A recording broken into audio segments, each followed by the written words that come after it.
26-year-old Iniobong Umoren was just trying to secure her future. She was hustling like so many young Nigerians when she responded to what seemed like a legitimate job offer. But behind that opportunity was a predator, Uduak Abasi Apan. He had set a trap that she would never escape from. This is the brutal story of a murderer who didn't just take a life, but left a trail of horror behind him. And as authorities dug deeper, they found signs that Iniobong might not have been his first victim. But there's another dark layer to this story. Some netizens speculate that Uduak wasn't just a random killer. They believe he had powerful connections. According to rumors, he was allegedly working for top politicians, supplying body parts for rituals. There's no definitive evidence of this, but some people swear it's true. Iniobong Umoren had just completed her philosophy degree at the University of Uyo, and like many young graduates, she was eager to find work. On April 29, 2021, she took to Twitter posting that please, she was looking for a job, help. Uduak Abasi Apan saw that tweet. He responded, offering her a fake job interview. It seemed like a chance at employment, but it was really a death sentence. She told her friend, Umo Uduak, about the interview. She was excited and she even sent the location, just in case anything went wrong. But she had no idea how much danger she was in. When she arrived at the location in Akwa Ibom State, she realized too late that there was no job. There was just Uduak, a man with violent intentions. He essayed her, then he killed her. And to cover his tracks, he buried her body in a shallow grave right there on his family's property. After hours of silence from Iniobong, her friend Umo became alarmed because no interview takes this long. She took to Twitter to raise the alarm. She tagged influential people. She was demanding help.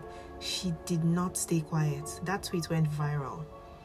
It drew massive public attention. People started tracing Iniobong's last location using technology and social media efforts. Pressure mounted on authorities to act fast. It didn't take long for the police to zero in on Uduak Abasi Apan's house. When they arrived, they made a grim discovery. Iniobong's body buried on the premises. She had been murdered and the supposed job interview had been nothing but bait. But the horror didn't end there. During their search, authorities found women's clothing, shoes, bags, and wigs scattered around the property. Some of the items were linked to Rayfield International Schools and Eno Abasi School in Uyo. These were clues, evidence that Iniobong might not have been the first victim. Survivors also came forward. One woman testified in court that Uduak had previously lured and raped her using the same fake job interview scam. He had done this before. The question was how many more women had fallen into his trap. And then came the darkest rumor of all. As the case gained national attention, some Nigerians began speculating that Uduak was more than just a random criminal. There were whispers that he had ties to powerful politicians, men in high places who allegedly used him to do their dirty work. The most chilling theory, that Uduak was supplying body parts for rituals. Some believe that his family's suspiciously well-connected status meant he maybe wasn't working alone. They claimed that the Apan name carried weight in Akwa Ibom, and that Uduak may have been protected by influential figures. Again, there's no concrete evidence of this, but some people insist that's why he was so confident in his crimes, because he thought he was untouchable. Whatever the truth is, it wasn't enough to save him in court. Uduak was arrested, but he wasn't the only one. His father, Frank Apan, and his sister were also taken into custody. Why? Frank Apan was accused of helping to conceal his son's crimes.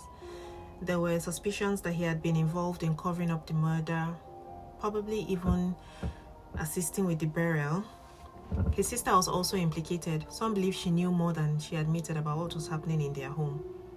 But when the case went to court, both of them were acquitted due to insufficient evidence. Uduak, however, wasn't so lucky. On August 4th, 2022, the Akwa Ibom State High Court in Uyo delivered its verdict.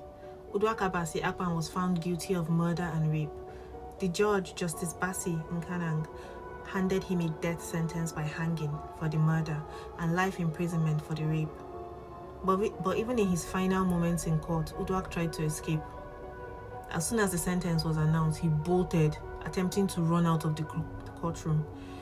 But the security officers were faster and they caught him, they restrained him before he could make a move. That was the last fight he ever put up. He would now face the consequences of his actions. Iniobong Umoren's murder was not just another crime, it was a wake-up call. It sparked outrage across Nigeria, particularly among women. Her case highlighted the dangers of fraudulent job offers and how easily young women could be lured into traps. All you have to do is post a fake job offer online and people will come. The outrage led to massive online campaigns, protests, calls for justice. People wanted answers. Had Uduak done this before? Were there more victims buried somewhere? Did his father really not know anything about this?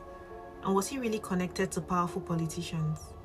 Did the authorities investigate to find out if there were more victims?